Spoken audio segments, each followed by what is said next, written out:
Hey, welcome back to Chasing Giants TV, everyone. In this video, we're going to go on a hunt with my grandson Walker and I, as well as my son-in-law Kory. And this is the first buck that Walker ever shot on my home farm. Now, he shot a couple bucks in his home state of Indiana, but this is the first one he shot on my farm, and I'm guessing it's the first of many. Someday he may even own this farm, but I'm sure he'll be hunting here for decades to come, but this is his very first buck here.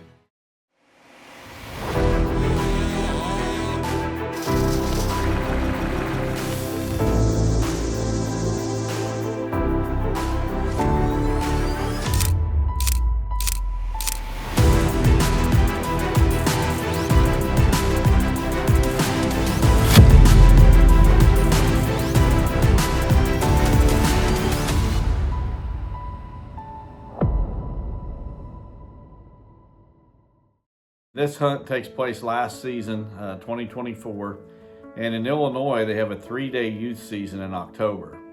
So Kory and I took Walker out all 3 days of youth season, and we seen deer on every hunt, but Walker's a little bit particular. He wanted to make sure he got a decent buck, and we just didn't have a good opportunity, a good shot at a nice buck, so we had to punt to the regular firearm season. But Walker did shoot 3 coyotes in one morning during that youth season, and almost got his 4th coyote, but the 4th one seen us up there in the 360 blind.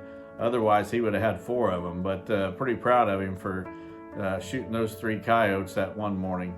But let's move on to the firearm season, the regular firearm season here in Illinois. It opens in November, and we got in that 360 blind before daylight.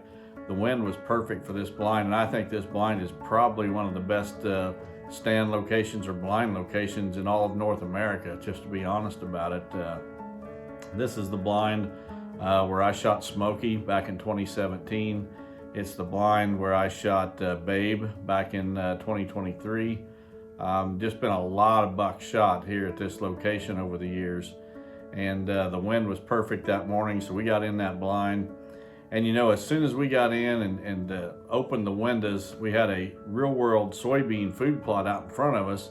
And as soon as we opened those windows, we could see shadows of deer out feeding those soybeans. So we had to wait till it was daylight to see what those deer were. And they were feeding down there about 100 yards from us or so, but we wasn't there all that long, and a good young 9-point buck comes walking out of the switchgrass.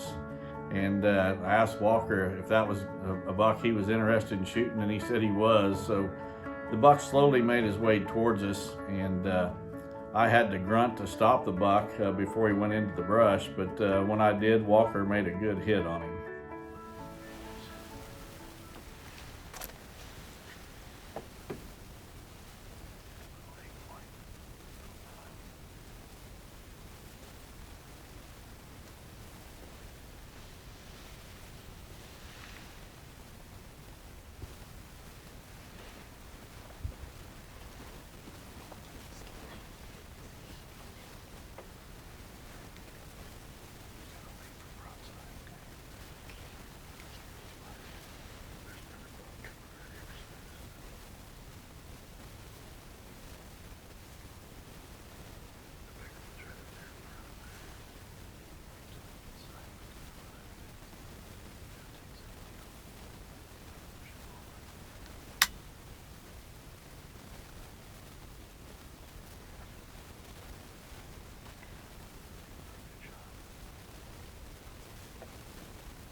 Right.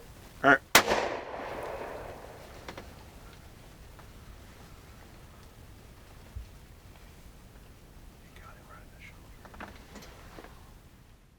It was still really early in the morning, so we sit there because I still had 2 landowner tags in my pocket, and I was wanting to do some doe patrol. Had a doe herd that was a little bit out of control that I wanted to shoot several does last season, and ended up shooting 8 in all, but I got 3 of them during the firearm season. So Opening morning, we're sitting there, Walker's already shot his buck, and so I take the gun and I just, we sit there waiting, and we didn't wait all that long, and here comes a single doe walking up along the food plot edge and the edge of the brush, and she walked up there at about 20 yards, and I shot her.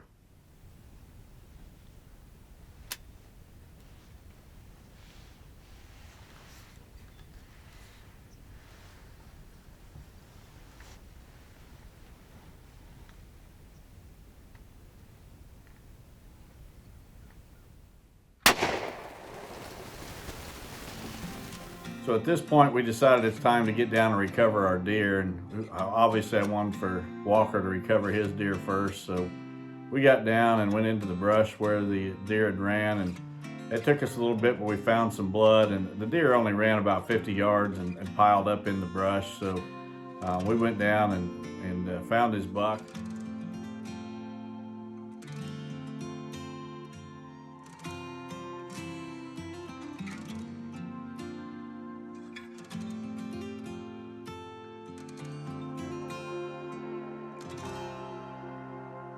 Then we walked over into the switchgrass to see if we could find my doe, and she didn't go far at all, and we found her and drug her out to the edge too.